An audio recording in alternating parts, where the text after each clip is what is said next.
ओशो रजनीश को जब जहर दिया गया, स्लो पॉइजन दिया गया, उसके बाद की एक घटना है कि बहुत दिन तक वे बोले नहीं, कुछ हफ्तों तक। और फिर जब वो प्रवचन देने आए तो उन्होंने कहा कि मेरे शरीर से विष का असर खत्म हो रहा था और एक दिन दरवाजा तो बंद था लेकिन कोई अंदर प्रवेश कर गया। ऊर्जामय पुंज था वो, ऊर्जा रूप में एक शरीर था, वो बुद्ध का शरीर था, भगवान बुद्ध का सूक्ष्म शरीर। और ओशो कहते हैं कि वो मेरे शरीर में प्रवेश कर गया और आज से मुझे मैत्रेय बुद्ध बोलना, मेरा नाम बदल लो। यह ओशो ने कहा। ओशो के किसी प्रवचन में तो मैंने नहीं सुना, लेकिन उनके भाई शैलेंद्र सरस्वती जी, उनकी स्पीच सुनी है, उन्होंने यह व्याख्यान, यह संस्मरण सुनाया है। तो यह बात बड़ी बेतुकी भी लगती है। और जब मैंने वीडियो देखा, जिसने वीडियो डाला है, वो एक व्यंग हंसी हंस रहे। कहना ये चाहते हैं कि ओशो पाखंड के समर्थक हैं। यानी भगवान बुद्ध का जो वचन है कि मैत्रेय बुद्ध आएंगे, और जिड्डू कृष्णमूर्ति के शरीर में भी बुद्ध के सूक्ष्म शरीर को उतारने की कोशिश की गई, ऐसा सुना जाता है। लेकिन ओशो यदि ऐसा कहते हैं, ओशो यदि ऐसा कहते हैं, शैलेंद्र ने कहा तो ओशो ने कहा होगा, शैलेंद्र झूठ नहीं बोलते हैं, ओशो ने जरूर कहा होगा। लेकिन क्या ओशो जैसा क्रांतिकारी, पाखंड खंडन करता, शास्त्रों को वैज्ञानिक शब्दावली देने वाला महान विचारक, जिसे पूरी दुनिया सदी के बुद्ध के नाम से जानते हैं, वो क्या पाखंड का समर्थन करेंगे? क्यों कहा होगा उन्होंने ऐसा? वो नहीं कहते तो मैं लिख देता, होना चाहिए ऐसा।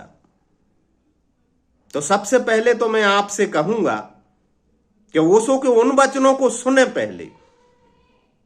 किसी प्रश्नकर्ता ने पूछा कि बुद्ध पुरुषों के साथ पुराण कथाएं क्यों जुड़ जाती हैं?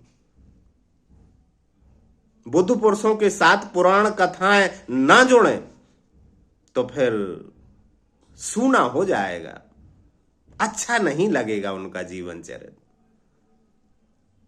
और मैं जानता हूं ओशो मजाक ही कर रहे होंगे। ओशो एक रहस्यदर्शी, ओशो एक दुर्लभ घटना है। अगर ऐसा कहा तो कोई प्रयोजन रहा होगा उनका, कहा होगा। बुद्ध के संबंध में कथाएं हैं कि बुद्ध जब घर से निकलते हैं तो देवता मदद करते हैं। जिस रथ पर बैठकर वो जाते हैं, उसके घोड़े जहां भी पैर रखते हैं तो उनके खुरों के नीचे बड़े बड़े कमल के फूल प्रकट हो जाते हैं। ये भी तो अतिशयोक्ति लगती ना बात, लेकिन बुद्धों के जीवन से पुराणों को जोड़ दें तभी तो आनंददायी होगा ना। वो ऐसा होना चाहिए। ओशो कहते हैं कि ऐसा होना चाहिए। महावीर जब चलते हैं तो बादल छाया करते हैं। भगवान बुद्ध जब बुद्धत्व को उपलब्ध होते हैं तो बेमौसम फूल खिल जाते हैं। ये भी तो पुराण कथाएं हैं, इनमें पाखंड दिखाई नहीं देता। इसलिए दिखाई नहीं देता कि क्योंकि 2500 वर्ष बीत गए और मनस की जो चेतना है, मानव मन है, वो उन्हें भगवान मान चुका है बुद्ध को। तो उनके साथ यदि ऐसी कहानी जुड़े कि बुद्ध जब समाधि को उपलब्ध होते हैं तो बिना मौसम के फूल खिल जाते हैं, महावीर जब परम ज्ञान को उपलब्ध होते हैं तो आसमान से देवता फूल वर्षा देते हैं, बादल छाया करते हैं। यह बातें अतिशयोक्ति इसलिए नहीं लगती क्योंकि समय भी बीत गया और हमारा मन यह स्वीकार कर चुका है। अभी ओशो को हमने बुद्ध और महावीर के साथ नहीं रख पाया है, इसलिए हमें पाखंड लगता है या अम्बेडकरवादी एक व्यंग हंसी हंस पाते हैं।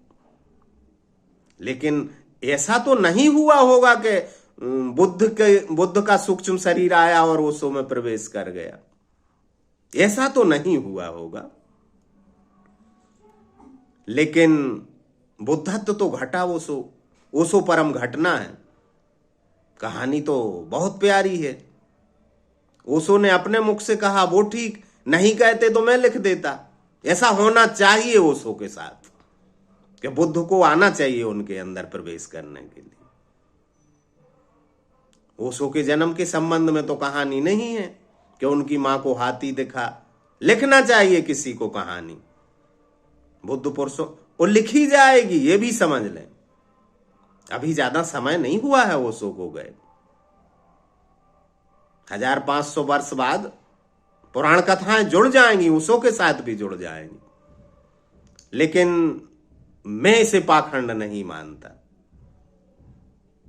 कोई ना कोई लिखेगा और लिखी ही जाना चाहिए। कहते हैं कृष्ण जब अवतार लेते हैं तो जेल के ताले खुल जाते। अब तालों को क्या पड़ी, यमुना नदी उनके चरण छूने आती है ऊपर। है ना कथाएं, पुराण कथाएं। बुद्ध के साथ भी हैं पुराण कथाएं, महावीर के साथ भी हैं पुराण कथाएं, राम के साथ भी पुराण कथाएं हैं कि राम पैदा नहीं हुए, भाई प्रगट कृपाला दीन दयाला। तो पुराण कथाएं तो जुड़ जाती हैं बुद्धों के साथ। ओशो के साथ भी जुड़ना चाहिए। ओशो को मैं बुद्ध से एक रत्ती कम नहीं मानता, मैं ओशो को बुद्ध मानता हूं। तो वो कोई अतिशयोक्ति नहीं लगती मुझे कि ओशो के शरीर में बुद्ध का प्रवेश नहीं हुआ होगा, लेकिन मैं कहता हूं होना चाहिए। मैं कहता हूं ओशो जब शरीर छोड़ते हैं तो देवताओं को फूल बरसाना चाहिए। राधे राधे।